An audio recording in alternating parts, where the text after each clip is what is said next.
누가 복음서 강해 78번째 시간을 갖겠습니다. 오늘 말씀의 제목은 그들의 소리가 이긴지라입니다. 누가 복음서 강해는 오늘 78번째를 강의하고 앞으로 5번 정도 더 강의하면 이 말씀을 종결을 짓고자 합니다. 강의 말씀은 그 말씀이 서로 연속성을 가지고 메시지를 전달하는 것이기에 오늘 강의 말씀을 잘 이해하려면 지난주 강의 말씀을 들으셔야 하고 또 지난주 말씀을 잘 이해하고자 한다면 그 지난주 말씀을 들어야 보다 명확하게 말씀의 뜻을 이해할 수 있습니다. 그래서 여러분이 누가 복음서의 말씀을 보다 명확하게 이해하려면 누가 복음서 강의 첫 번째 말씀부터 들으셔야 됩니다. 유튜브에도 그 강의 말씀이 올라와 있습니다만 그 온라인 예배가 지난 3월 달부터 시작되었기에 강의 72번 말씀부터 시작되어서 업로드되어 있고 전체를 보려면 교회 홈페이지로 가셔서 좀 시간을 내셔서 처음부터 강의 말씀을 청취하시면 주일에 제가 강의하는 말씀을 조금 더 명확하게 쉽게 이해할 수가 있을 것입니다. 오늘 말씀을 강의하기 전에 지난주 말씀을 잠깐 돌아보고 말씀을 전달하도록 하겠습니다. 지난주 말씀의 제목을 기억하시는지 모르겠습니다만 생명 앞에서 돌아선 자들이었습니다. 지난주 우리는 그 두 그룹에 대비되는 일단의 사람들의 상황을 비교하면서 메시지를 전달받았습니다. 먼저 그 한 그룹은 유대인들 중에 그 상위 그룹이었던 제사장과 서기관과 바리새인들 그리고 사두개인 그룹이었습니다. 이들이 예수 그리스도에 대해서 어떤 태도를 취합니까? 예수 그리스도의 메시아 되심을 부인하고 또 예수를 공의회에 넘겨서 결국은 그 빌라도와 헤롯에게 재판을 받도록 합니다. 이들은 철저히 예수가 진리의 주체로 그들을 죄 가운데서 구원할 구원자로 받아들이질 않습니다. 누가복음 22장은 이렇게 증거하고 있지 않습니까? 누가복음 22장 70절과 71절입니다. 다 이르되 그러면 내가 하나님의 아들이냐? 대답하시되 너희들이 내가 그라고 말하고 있느니라. 그들이 이르되 어찌 더 증거를 요구하려 우리가 친히 그 입에서 들었노라 하더라.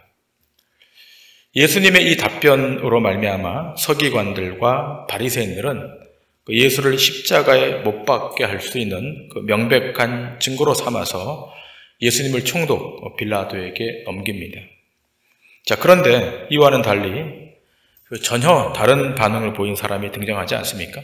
우리 지난주에 보았던 요한복음 4장에 등장하는 사마리아 여인입니다. 이 여인은 우리 모두 알다시피 비참한 삶의 정황 가운데 놓여있던 아주 낮고 천한 삶을 살아야 했던 그런 비천한 여인이었습니다. 다른 남자들을 전전하면서 살아야 하는 그런 신세였고 또 동네 사람들의 눈길이 부담스럽고 부끄러워서 아무도 물길로 오지 않는 한낮에 물을 길러 와야만 했던 그런 여인이었습니다. 그런데 이 여인은 그 누구보다도 메시아 그리스도를 기다렸던 사람이었습니다. 자, 그런데 예수님이 이 여인에게 다가와서 내가 참 그리스도이고 참 구원자라고 했을 때 이 여인이 어떤 태도를 취합니까? 요한복음 4장에 이렇게 기록되어 있습니다. 요한복음 4장 25절 이하에 이렇게 기록되어 있습니다. 여자가 이르되 메시아 곧 그리스도라 하실 이가 오실 줄을 내가 아노니 그가 오시면 모든 것을 우리에게 알려주시리이다. 예수께서 이르시되 네가 말하는 내가 그라 하시니라. 이때 제자들이 돌아와서 예수께서 여자와 말씀하시는 것을 이상히 여겼으나 무엇을 구하시나이까 어찌하여 그와 말씀하시나이까 묻는 자가 없더라. 여자가 물동이를 버려두고 동네로 들어가서 사람들에게 이르되 내가 행한 모든 일을 내게 말한 사람을 와서 보라. 이는 그리스도가 아니냐 하니 그들이 동네에서 나와 예수께로 오더라. 예수님이 메시아이심을 확인한 이 여인은 물동이를 버려두고 동네로 달려가서 자신이 행한 모든 일을 아는 그분을 만났는데 그분이 바로 예수 그리스도이시고 메시아다라고 강력하게 전파합니다. 그때 동네 사람들이 예수님께로 오게 됩니다. 결국 한쪽은 진리 앞에서 돌아섬으로 저 영원한 사망 가운데로 들어가게 되고, 비천하고 보잘것없는 이 여인은 생명의 문 안으로 들어가게 되었다는 것입니다.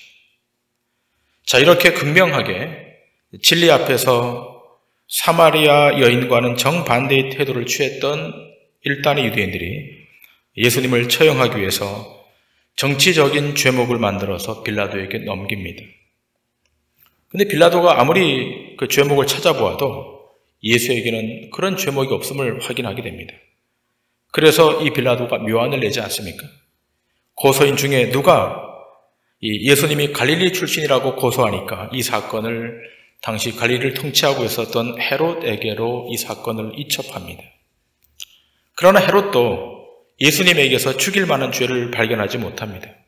그저 조롱만 하고 빌라도에게 다시 돌려보냅니다. 다시 빌라도가 이 사건을 떠맡게 되었습니다. 그러면서 대제사장들과 관리들을 불러 모읍니다. 오늘 본문 13절에 이렇게 기록되어 있습니다. 빌라도가 대제사장들과 관리들과 백성을 불러 모으고, 대제사장들과 관리들을, 백성들을 다 불러 모았습니다. 자, 이렇게 불러놓고 빌라도가 하는 말이 무엇입니까? 본문 14절과 15절에 이렇게 기록되어 있습니다. 이르되 너희가 이 사람이 백성을 미혹하는 자라 하여 내게 끌고 왔도다.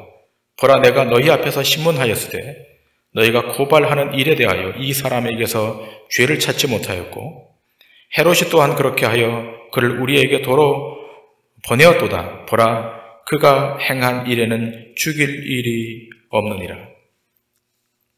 빌라도의 말은 분명합니다. 보라, 내가 너희 앞에서 신문하였으되 너희가 고발하는 일에 대하여 이 사람에게서 죄를 찾지 못했다는 것입니다. 그리고 헤롯 또한 죄가 없음을 알고 나에게 돌려보냈다고 말합니다. 자, 그러면서 내리는 궁색한 처방이 무엇입니까? 오늘 16절에 이렇게 기록되어 있습니다.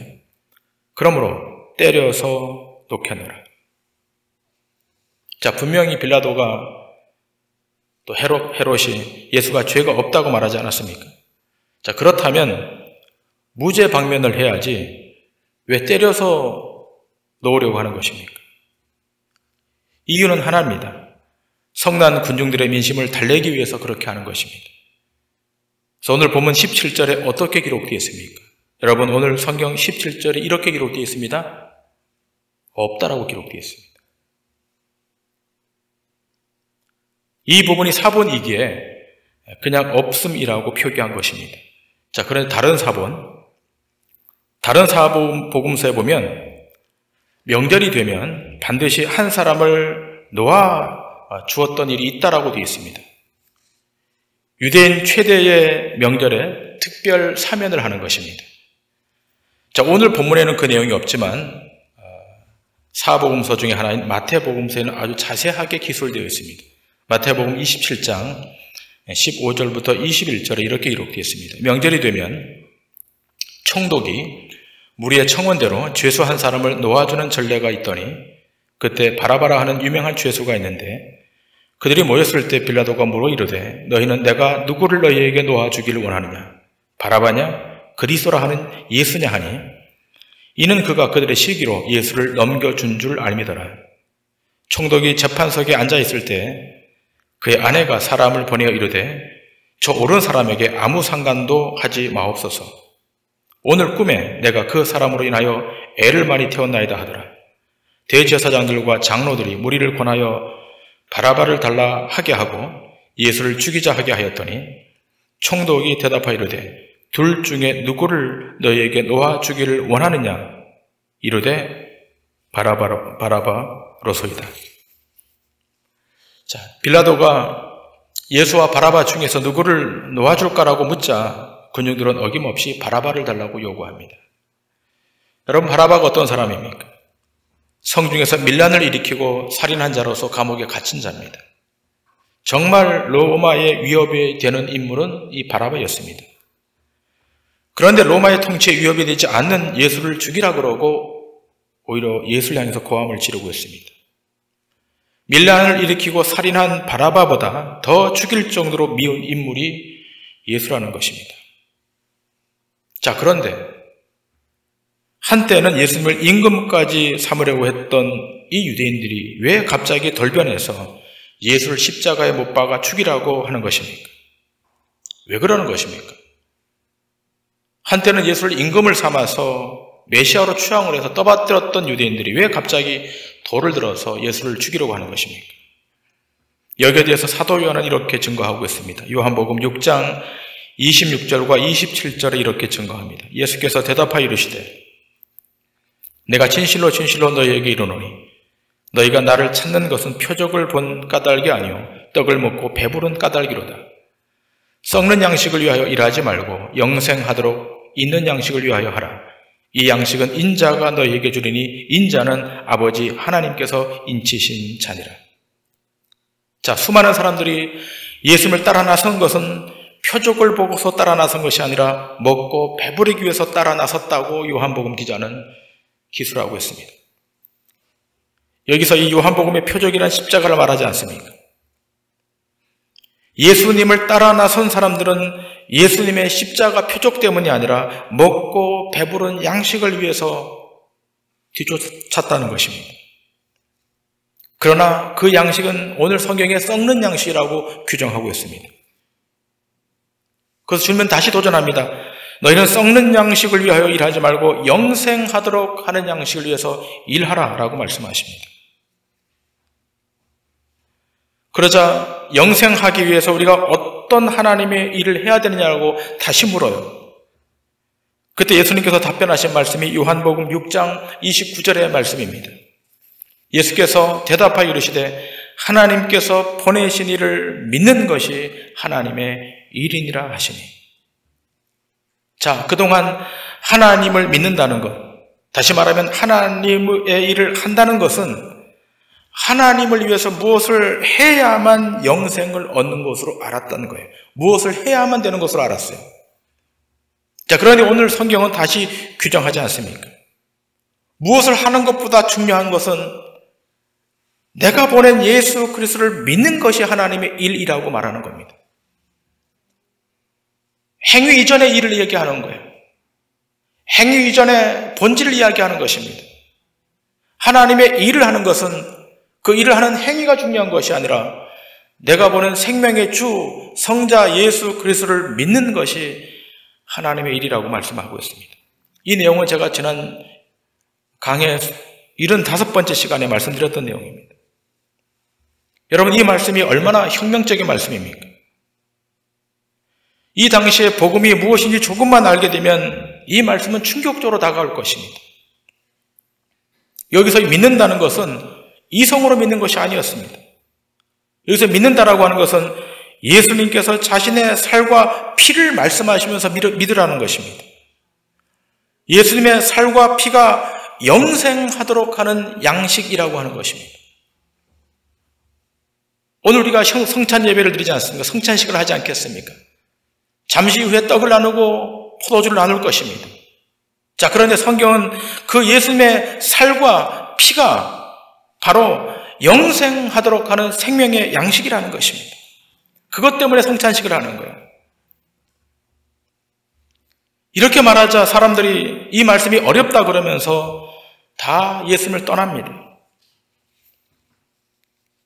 그렇다면 예수님을 따라 나섰던 수많은 군중들의 필요는 무엇이었겠습니까?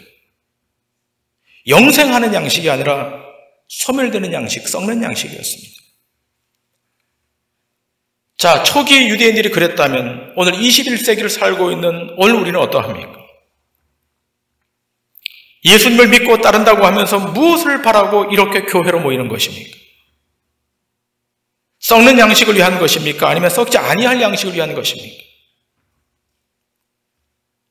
썩는 양식을 먹고 힘을 얻어 행하는 일들이란 결국은 다 소멸되는 일들입니다. 정치가 그렇고 문화가 그렇고 세상의 이데올로기가 그런 것입니다. 모두가 다 쇠퇴하고 모두가 다 쇠락할 것입니다. 생각해 보세요. 예수님을 따랐던 수많은 사람들이 왜 갑자기 돌변하여 예수님을 저 십자가에 못 박아 죽이라고 왜 그렇게 빌라도에게 압박을 가했겠습니까? 사람들이 원하는 것, 육체의 소욕을 주께서 들어주지 않으셨기 때문입니다.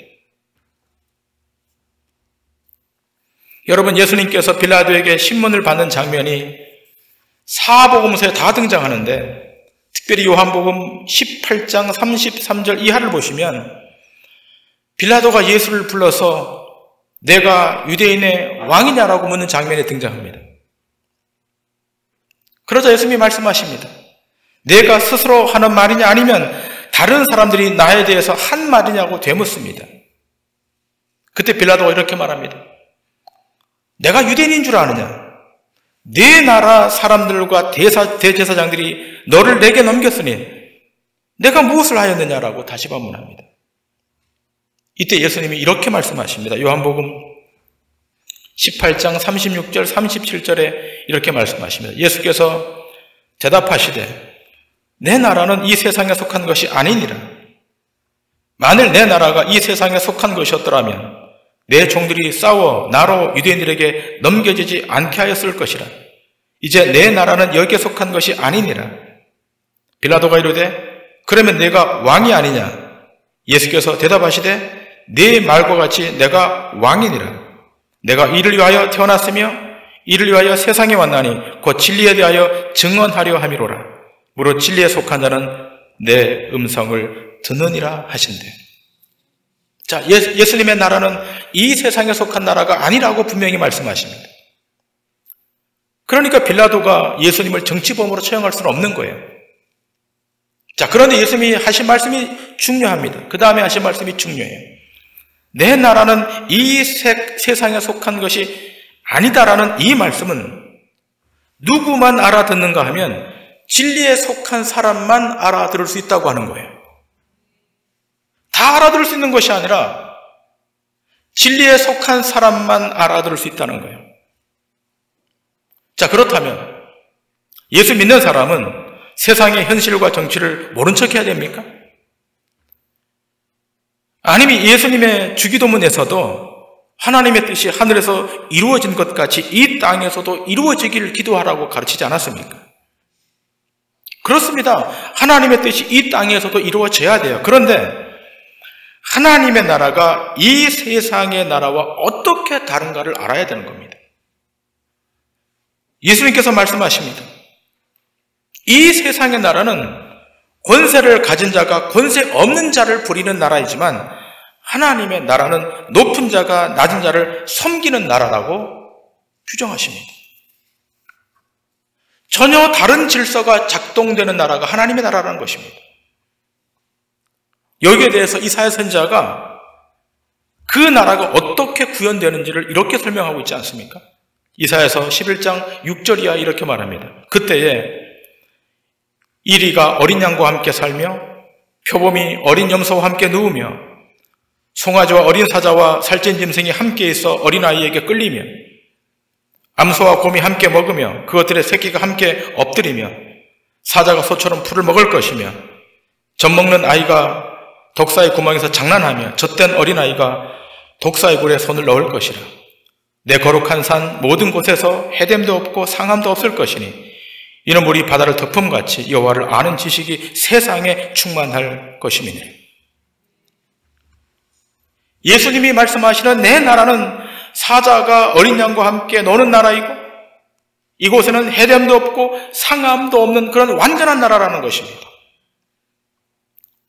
하루에 12시간 일한 사람이나 1시간 일한 사람이나 같은 품삯을 주는 나라가 하나님의 나라라는 것입니다. 아니, 아예 일한 것도 없는데 값없이 포도주와 젖을 살 수 있는 곳, 값없이 생명수를 마시는 곳이 하나님의 나라라고 말씀합니다. 이런 나라를 만드시기 위해서 예수님은 자신의 몸을 십자가에 화목제물로 내놓으신 것입니다.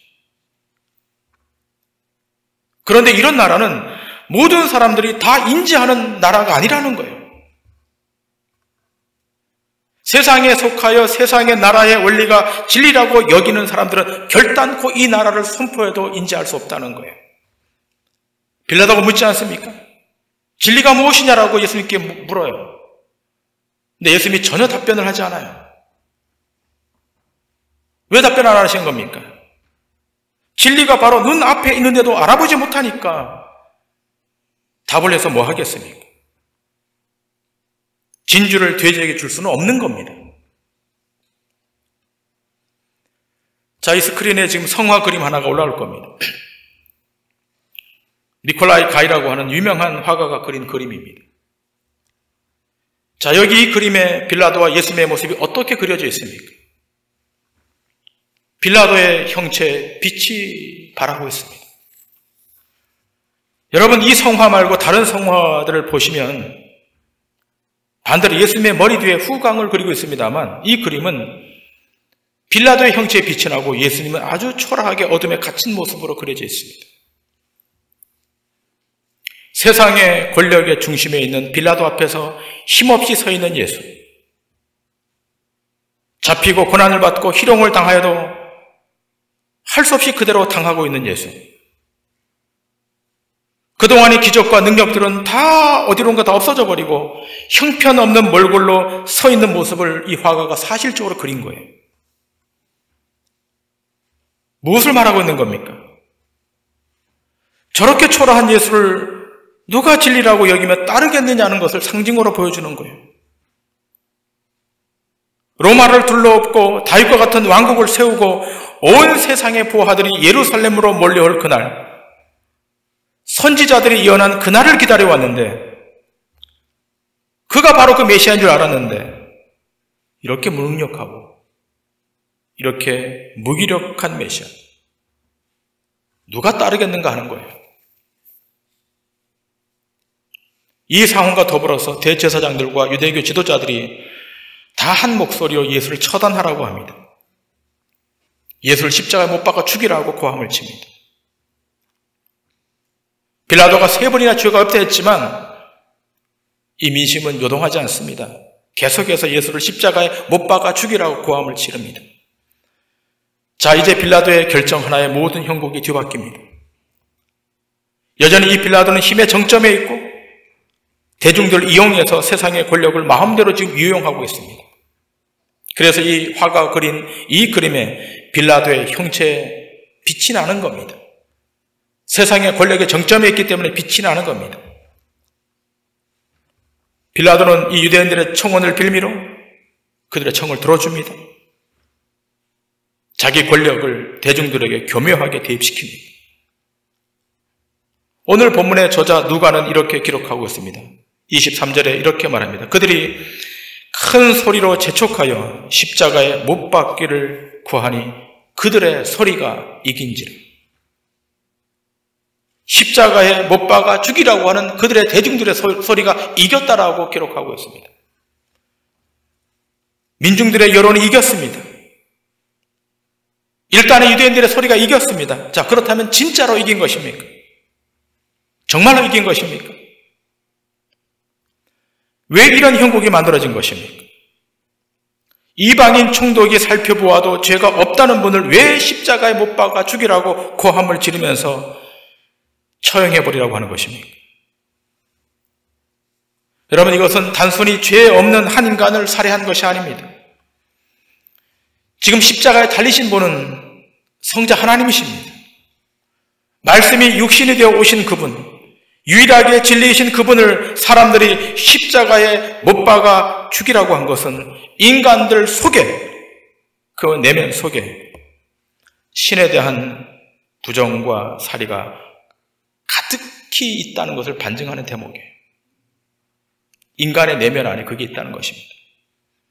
에덴 동산에서 사탄의 유혹을 받아 선악과를 따먹을 때 그 유혹이 무엇이었습니까?